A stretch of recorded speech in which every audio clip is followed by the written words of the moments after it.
Well, it is now day 37 of the government shutdown, the longest ever in the history of the United States. Here are three things to know as you get ready to head out the door. New overnight, we've learned that Reagan National, Dulles International, and BWI and Marshall International on the proposed list of airports where the FAA will look to cut air traffic by 10%.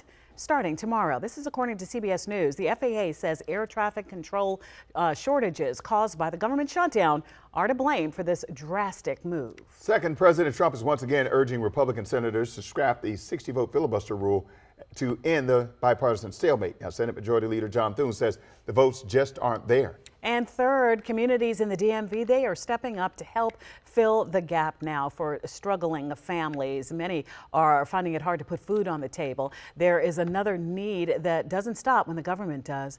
We're talking about feminine products here. And Jess Arnold joins us live from a Montgomery County nonprofit that collects and distributes these items. And Jess, you've learned they've had a major uptick in request.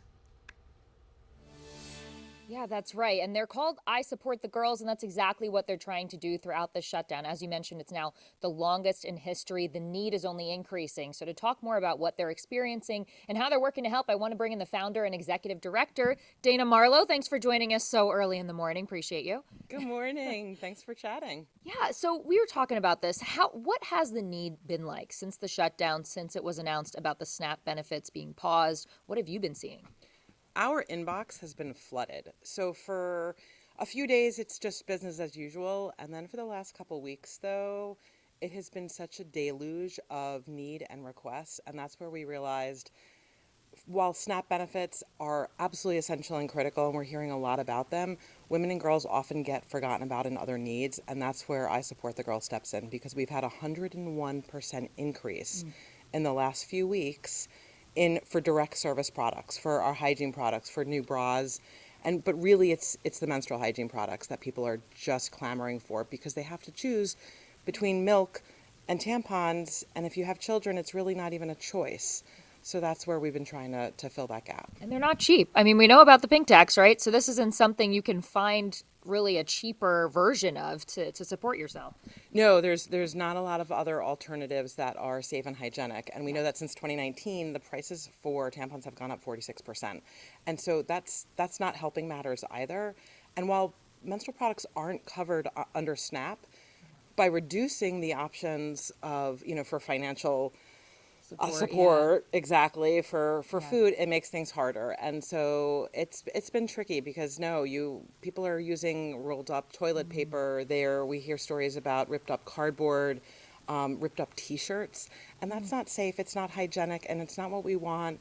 Like, we don't want anyone to use that. Yeah, and so how are you reaching the people who need you? How do you make sure they get access to these products?